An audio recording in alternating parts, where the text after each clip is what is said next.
दो बहुएं और चालाक बुआ सास। अक्षरा और अदिति दोनों देवरानी और जेठानी थे। अक्षरा नौकरी करती थी और अदिति घर संभालती थी। उनका परिवार बहुत बड़ा था। सास ससुर और उन दोनों के बच्चे, कुल मिलाकर घर में 10 लोग थे। और आज कई सालों बाद उनकी बुआ सास अपने भाई के पास रहने आई थी। सुबह उठते ही बुआ जी ने देखा अक्षरा जल्दी जल्दी अपने काम निपटा रही थी। अदिति ने सबका नाश्ता बना दिया। इस नाश्ते को अक्षरा ने सबको परोस दिया। इसके बाद अक्षरा ने खुद अपना टिफिन पैक किया और जॉब पर चली गई। अदिति ने फिर दोपहर का खाना बनाया और थोड़ी देर बैठ गई अपने सास और बुआ सास के पास। बुआ सास से रहा नहीं गया और अदिति से बोली कि छोटी बहू, तेरी जेठानी अक्षरा तुझ पर बड़ा हुक्म चलाती है। सुबह से देख रही हूँ रसोई घर में तू ही लगी हुई है और वो महारानी दिखावा करने के लिए सबको नाश्ता परोस रही थी, जैसे उसी ने बनाया हो। यह सुनते ही अदिति ने अपनी बुआ सास की तरफ देखा और बड़े प्यार से कहा, नहीं, ऐसी कोई बात नहीं है बुआ जी। अक्षरा दीदी बहुत ही अच्छी है। बुआ बोली, तू बहुत भोली है अदिति, पर मैं सब समझती हूँ। इतनी बूढ़ी ऐसे ही नहीं हुई।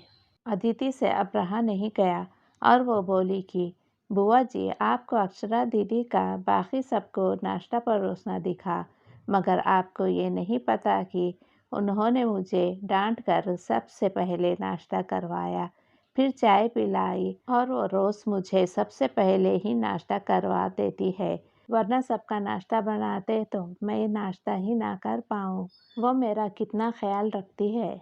दीदी सुबह जल्दी उठकर मंदिर की सफाई करके फूल सजा कर रखती है और वो मुझे खुद से 1 घंटा लेट उठने को कहती है, क्योंकि मुझे उठते ही नहाकर सीधा रसोई में ही जाना पड़ता है।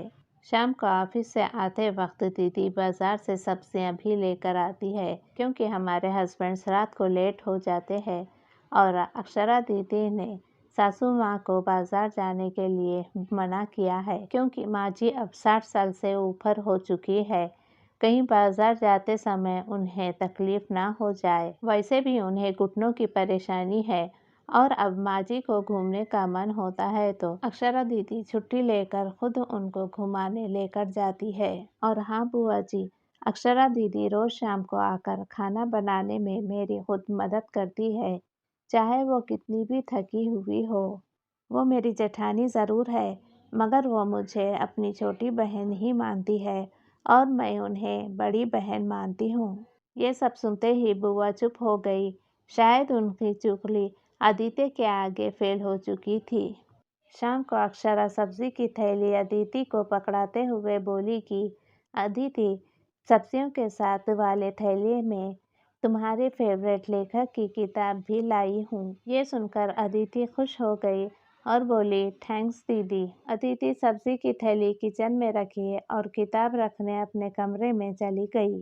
तभी बुआ जी ने अक्षरा को आवाज़ दी, बड़ी बहू, ज़रा यहाँ आना। अक्षरा बोली, जी बुआ जी।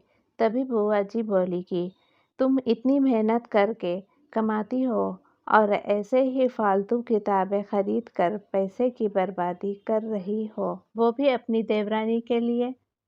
वो तो वैसे भी घर में करती ही क्या है। तुम दिन भर मेहनत करती हो और वो घर पर आराम करती है। इस बात पर अक्षरा मुस्कुराई और बोली, क्या बुआ जी, आराम? और अदिति, उसे तो कह कह कर आराम करवाना पड़ता है। सुबह से बेचारी लगी ही रहती है किचन में, सबकी अलग अलग पसंद, मेरे और उसके मिलाकर 4 बच्चों का टिफिन सब वो ही करती है। फिर भी उसके चेहरे पर हमेशा एक सुंदर सी मुस्कुराहट ही रहती है। सुबह की चाय पीने का भी समय नहीं रहता उसे, और जब दोपहर बच्चे आते हैं फिर उनका खाना, उनकी पढ़ाई सब वही देखती है। वो है, इसलिए मुझे बच्चों की चिंता भी नहीं रहती और मैं अपना पूरा ध्यान ऑफिस में लगा पाती हूँ। कुछ दिनों पहले ही प्रमोशन मिला है। मम्मी पापा की दवाई कब ख़त्म हुई और कब लाना है, ये सब वही ध्यान रखती है। घर पर भी कभी कौन से रिश्तेदार आता है, उसकी सेवा भी वही करती है। और बुआ जी, घर पर रहकर घर और बच्चे संभालना कोई छोटी बात नहीं। मेहमानों की भी आवभगत अदिति बिना किसी शिकायत के करती है। उसे तो बस पढ़ने का ही शौक है। फिर क्या मैं अपनी छोटी बहन की छोटी सी इच्छा भी पूरी नहीं करूँगी? अगर उसकी इच्छा मैं पूरी नहीं करूँगी तो कौन करेगा? अब तो बुआ की पूरी तरह से बोलती बंद हो चुकी थी। फिर अक्षरा भी अपने कमरे में चली गई। ये सारी बातें अक्षरा की सास पीछे खड़ी हुई सुन रही थी। वो बुआ के पास आकर बोली कि जी जी, ये दोनों देवरानी जेठानी ज़रूर है, मगर इनका प्रेम दो सगी बहनों से भी ज़्यादा बढ़कर है। ये दोनों ही एक दूसरे का अधूरापन पूरा करती है। मेरे घर की मजबूत नींव है ये दोनों। पहले मैं भी एक बुरी सास थी और हमेशा ही मैं इनको लड़ाने की ही सोचती थी, लेकिन इनके प्रेम के आगे मैं भी पिघल गई। और वैसे भी इनको लड़वा कर नुकसान तो हमारे ही घर का है ना, इसलिए मैं भी इनके ही प्रेम में मिल चुकी हूँ। लेकिन ये बातें अक्षरा और अदिति की बुआ सास को समझ नहीं आई और वो मुंह घुमाकर अपने कमरे में चली गई, क्योंकि वो तो इनको लड़वाने ही आई थी। लेकिन अक्षरा और अदिति जैसे बहुओं के बीच दरार पैदा करना बिल्कुल नामुमकिन था। और दोस्तों, अगर अक्षरा अदिति जैसे बहू बेटी हर घर में हो तो उनके प्यारे घर को बड़ी से बड़ी ताकत भी नर्क नहीं बना सकती। वाकई में ऐसी बहुएं हर घर में हो तो हर घर स्वर्ग बन सकता है। आप इस कहानी के बारे में क्या कहेंगे दोस्तों? आपको ये कहानी कैसी लगी? नीचे कमेंट करके हमें ज़रूर बताइएगा।